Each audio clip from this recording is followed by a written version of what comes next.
जैन मुनी आचार्य नयन पद्मसागर यांनी काल एका कार्यक्रमामध्ये जे आहे ते वक्तव्य केलं होतं। हे वक्तव्य केल्यानंतर सर्वच ठिकाणाहून त्यांचा निषेध जो आहे तो निषेध केला जातोय आणि वारंवार जैन विरुद्ध मराठी असा वाद झाल्यानंतर त्यांच्या विरोधात वारंवार वक्तव्य करणारे आम्ही गिरगावकर संघटनाचे पदाधिकारी जे आहेत ते आपल्यासोबत आहेत। गिरगावमध्ये सध्या ते जमा झालेले आहेत।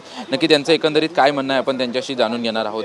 एकंदरीत तुमचं काय म्हणणं आहे, कारण की याच्या अगोदर देखील जेव्हा जैन विरुद्ध मराठी वाद झाला त्यावेळेस तुम्ही वारंवार जे आहे ते रस्त्यावर उतरलेले पाहायला मिळत होते। काल अशा प्रकारचं महाराणी ताराराणी यांच्याविषयीचं वक्तव्य असेल किंवा मराठी भाषेविषयीचं वक्तव्य असेल, नक्की काय तुमची याच्यावरती आता भूमिका आहे, काय सांगाल? आम्ही काल परवा पण सांगितलं, हे मराठी विरुद्ध जैन नाही आहे, हिंदू विरुद्ध जैन आहे। हिंदूने आता जागा व्हायला पाहिजे, कंप्लीट जागा व्हायला पाहिजे। नुसते पैसे मलिदा खात बसू नका म्हटलं, आम्हाला त्रास होतोय म्हटलं इकडे। आता हे लोक पहिले मराठीच्या विषयावरती बोलले, नंतर काही थोड्या नेत्याबद्दल बोलले, काही काळानंतर अजून मोठ्या नेत्याबद्दल बोलले, आता थेट आणि छत्रपती घराण्यावरती आलेत, ताराराणीबद्दल बोलतात। अरे शरम करा, गेल्या कालपासून कुठल्या नेत्यांना तुम्ही बोलताना बघितलंय का? सगळे चिडीचूप आहे का? कारण यांच्याकडनं पैसे खातात आहेत, सगळे चिडीचूप। आणि तुम्ही विचारा आम्ही गिरगावकर प्रत्येक वेळेला ह्याच्यामध्ये पुढाकार घेत आहे। अहो घेणार म्हटलं, त्रास आम्हाला होतोय। सर्वात जास्त दक्षिण मुंबईना अटॅक होतोय, नंतर घाटकोपर बिटकोपर पसरलेत म्हटलं, पण अटॅक आम्हाला जास्त होतोय। पण आम्हाला पण नालसी वाटतंय की म्हटलं बाकी हिंदू नेते करतात काय, बोलतच नाही तुम्ही लोक, आम्ही आवाज उचलतोय। आम्हाला धमक्या पण दिल्या जात आहे, तुम्हाला बघा कशा खोट्या केसेसमध्ये अडकवणार, ॲट्रॉसिटीमध्ये अडकवलाय। जे काय करायचे काय करायचं करा, आम्हाला लोकशाहीमध्ये आमचा अधिकार, आम्ही बोलणार। आम्ही काय मारायला गेलो का त्याला? हा काही बडबडतो, हा मुनी काही महाराज ताणे जे बडबडतो हा डुप्लिकेट आहे। मला तर आता जाकीर नाईक माहिती आहे तुम्हाला, मुसलमानांचा होता तो जाकीर नाईक, बडबड करायचा काही याच्यावरती, जाकीर नाईक बडबडा, ओ सेम डुप्लिकेट दिसतो हा माणूस, बडबडतो पण तसाच। तो धर्मावरती बदलतो, त्याच्यावरती केस टाकली, हा धर्मावरती वादविवाद लावून देतो, ह्याच्यावरती केस नाही टाका तुम्ही। आणि ह्याचा विरोध करायला आम्ही उभे राहिलो, हिंदू जनता उभी राहिली, तर तुम्ही लगेच आम्हाला धमकवतात की तुम्हाला अडकवलं जाईल, तुम्हाला हे केलं जाईल, ते केलं जाईल। कितपत योग्य आहे म्हटलंय सरकारचं? हे फार चुकीचं चालू आहे। आणि जे पैसे खातात ना त्यांनी जरा शरम करा। आणि त्यांच्यासाठी आहे ना, ह्यांनी गिफ्ट आणलंय, काय गिफ्ट आणलं ते सांगतीलच ते, की ते पाठवून द्या नाही तर तुम्हाला त्यांना। याच्या अगोदर निलेशचंद्र महाराजांनी कबूतरखान्यांचा विषय काढला होता, त्यावेळेस देखील तुम्ही मोठ्या प्रमाणात विरोध केला होता। ते आता कुठेतरी शांत झालेले पाहायला मिळते, ते त्यांच्या विरोधात वक्तव्य करताना पाहायला मिळतात। परंतु नवीन पद्मसागर महाराजांनी जे आहे ते अशा पद्धतीने वक्तव्य केले, तुम्ही त्यांचा या ठिकाणी निषेध करताय आणि सर्वच ठिकाणाहून निषेध होतोय, काय तुमचं म्हणणं आहे? बघा, सर्वप्रथम ना आम्ही त्यांना दोष देत नाही। एक जैन जे समुदाय आहे ना, त्याचा आम्ही प्रत्येक वेळेला आम्ही आदर करत आलो आहे, मिळून मिसळून राहत आलो आहे आत्तापर्यंत महाराष्ट्रामध्ये। पण हे जे मंत्री, आम्हाला आश्चर्य ह्या गोष्टीचं वाटतं आहे आणि रागही या गोष्टीचा येतो आहे की हे सगळं मंत्र्यांसमोर बोललं जाते।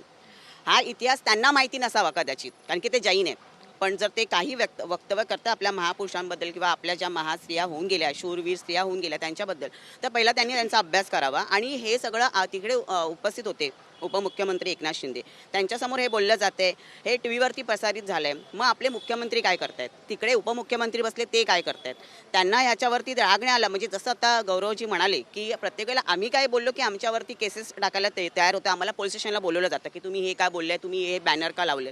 मग जेव्हा हा धर्माबद्दल जेव्हा हा अशा गोष्टी करतो, तेव्हा ह्याच्यावरती का नाही आळा घातला जात, किंवा ह्याला का नाही पोलीस स्टेशनमध्ये बोलवलं जात, किंवा ह्याच्यावरती का नाही केसेस पडल्या जात?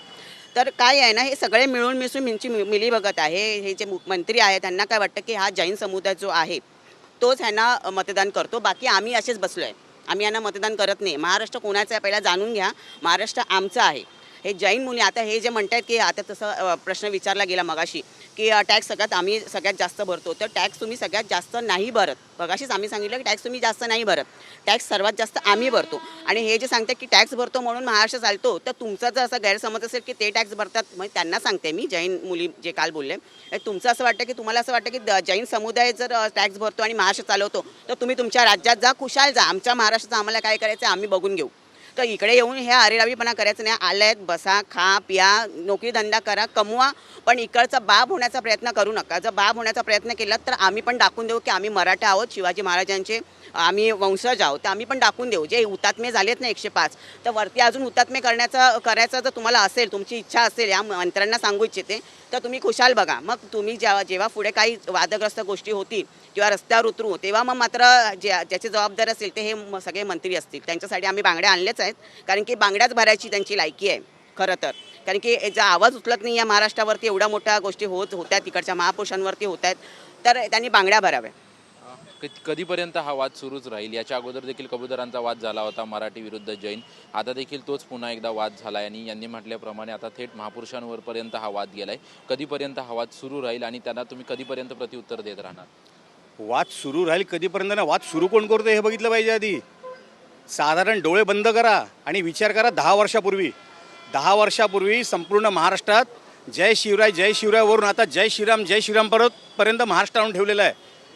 याचा अर्थ कोणतरी जाणून बुजून महाराजांचा इतिहास पुसायचा आणि त्यात खोडसाळ करायचा प्रयत्न करते. आणि कोण करते तर हा काल बडबडणारा हा जैन मुनी.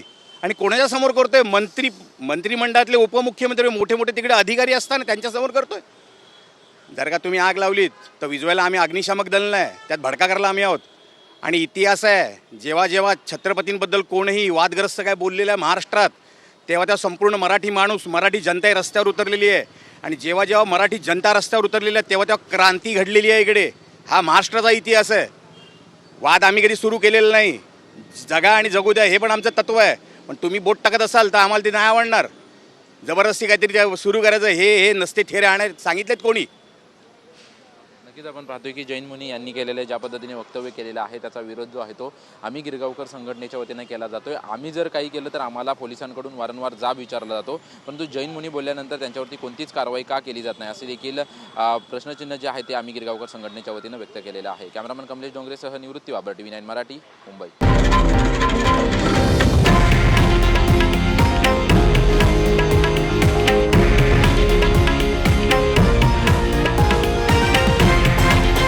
हे आहे देशातील नंबर 1 न्यूज नेटवर्क आणि आपण पाहत आहात TV9 मराठी, एकमेव.